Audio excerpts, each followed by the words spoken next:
Hi guys, and welcome to another tank build. This is going to be my last Leopard Gecko tank build, and I'm going to probably call it Red Rock, and you'll see why in a bit. Now I've just emptied Gizmo's tank. She's moved into her temporary tank. You can see Gizmo has a thing with just removing all dirt from her heat mat. I let my geckos do what they want. She certainly does it. So anyway, first thing we need to do is completely empty this tank. So I'm in the process of removing Eco Earth. This is the last time I'm going to use Eco Earth. All my other leopard geckos are on Earthmix Arid. Gizmo's actually been on Eco Earth since she was hatching. The breeder had her on Eco Earth. She's 12 years old now, never had a problem. However, I am moving to Earthmix Arid. I've actually found shedding to be fantastic whilst on Earthmix Arid. If you've seen it in Minnie's video, it did get a bit dusty. You are meant to spray it down a little bit, but never had a problem. Never had a problem with Eco Earth. If you want to learn more about Earthmix Arid, I did a review. Sadly, it got demonetized at some point, and when I finally got it back, you know, when something gets demonetized, it doesn't get sent out to people as much. It doesn't get advertised anywhere.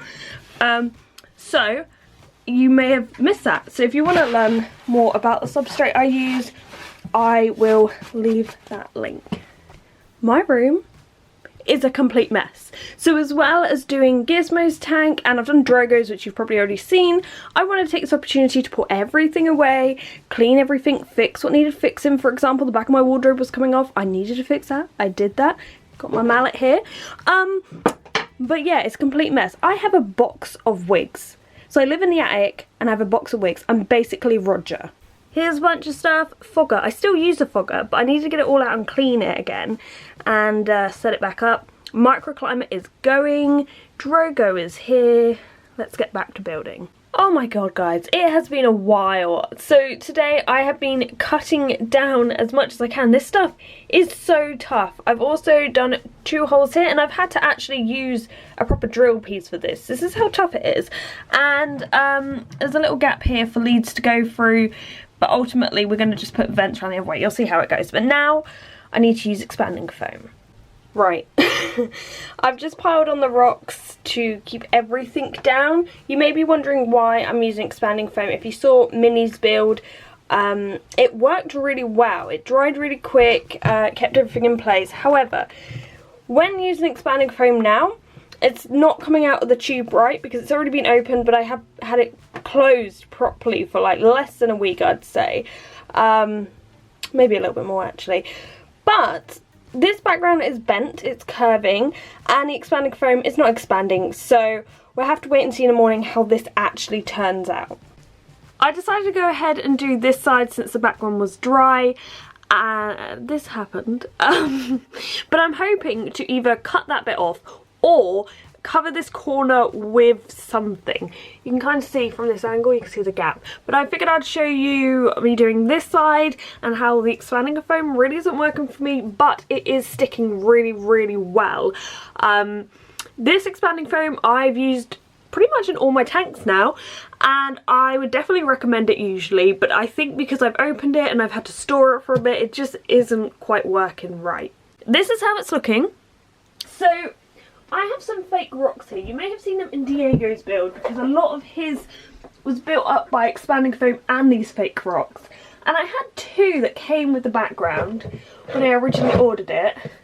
However, I wanted some more fake rocks, got some more made. However, we didn't have like the colour to completely compare it to. I tried to explain it's a red one. So this one is actually more orange, but I think I prefer these ones. So I'm going to have to try. Actually, that kind of blends in. Kind of. So I'm going to try to figure out where I want to put these bits and yeah, build it up. I've stuck these down, and it certainly wasn't the easiest because I really don't have that much expanding foam left. So I am going to leave these. I'm going to probably put some kind of rock down just to keep them pressed down so the expanding foam don't bring them out too much. But I'm really hoping they stay in place and they're secure. Whilst we wait for everything to dry, I figured I'm going to try something. I don't know how it's going to work. This is a paint that is used on the background, or at least I think it is. And I'm going to try to paint some of this lead the same colour so it kind of blends in, so you don't get that like hideous white lead like just staring at you when you look in the tank. So wish me luck.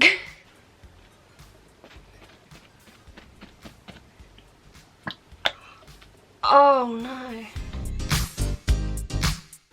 Okay, it's a lot later in the day and I'm gonna see if everything is in place. I'm slightly worried. Just broken my wall.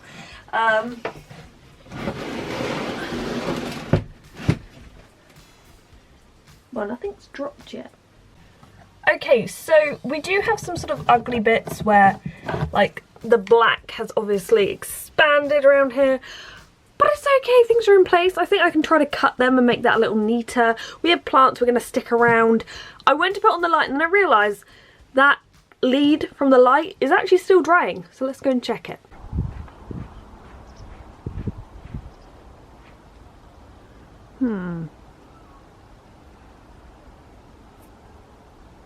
Actually, it's kind of dry, but it's kind of printing at the same time.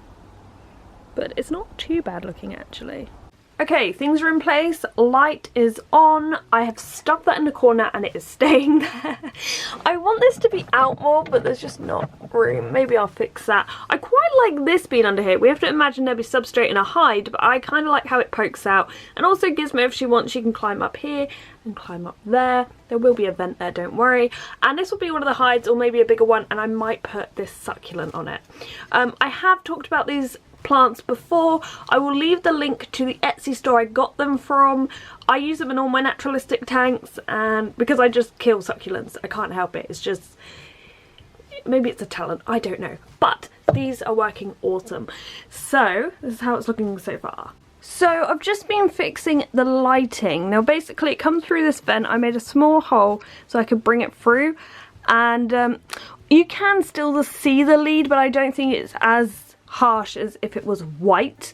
But now we have to put in the thermostat, and this is a new one. This is a Habitat thermostat. In my opinion, far better than the microclimate one that I was using. People often ask me how I set up my heat mat, and I do put tape on here, and this is around the plastic bit, not the hot bit. It doesn't heat up, although to be fair this bit does. This has to hold the probes in place. And one of the thermometers, the main one I use in here, is one of these. It comes with a probe, so I stick that on the heat mat because that's where the gecko will be laying. If you get one of those that stick on the side, that's only taking the air temperature and not the actual heat mat. Now this has just hit 30 degrees, this is in Celsius, but I'm also going to try this thermometer, which these are like the worst ones. They're not very accurate. And a laser one. These are more accurate, really handy if you want to point at something to see how things are going. Yeah, so that's 30.2, this is 30.1, and this is heading that way. So now all the electric's definitely working. I'm going to put in the substrate. When putting in any substrate, you do not want a thick layer over the heat mat. I tend to just leave it very thin so you can almost see it. And the good thing about this is if the gecko is uncomfortable or wants more dirt or less dirt, it can do that itself. It can actually just take control of its tank. Now, when the Earth Mix Arid first goes in, it actually looks quite nice and dark, but I think if you don't keep spraying it like often, it does dry out and look kind of weird like this. I don't really mind it, but I think sometimes people might mistake random white bits in the soil for like poop or something like that. I just want to say this is how the substrate sometimes goes, especially if you're not spraying it down that often, but it looks quite nice now. So I have the thermostat on the side. That is some old Velcro that will not come off. I now need to tidy my room because it's a mess. But the tank is finally done, so let's go and see it.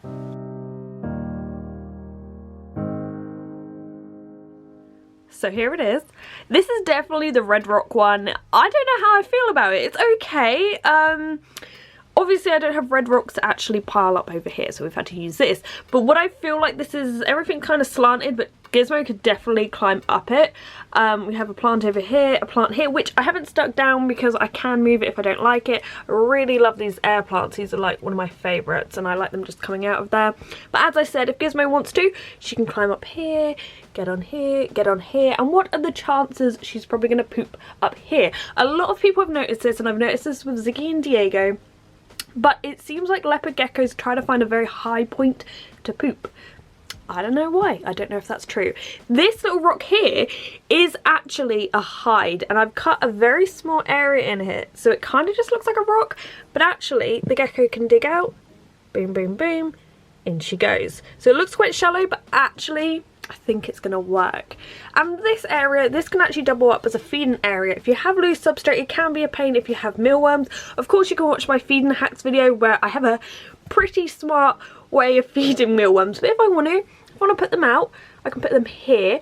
And also it's really good to offer a variety of surfaces for your gecko to walk on. So it's not just walking on something soft like this, it can walk on different things. So, yeah, let's go and get Gizmo. So I've just added in the water and she's calcium in this corner, but you probably can't see it. The heat mat's actually been on all night with the thermostat, so everything's nice and warm. So let's now introduce Gizmo. Here you go.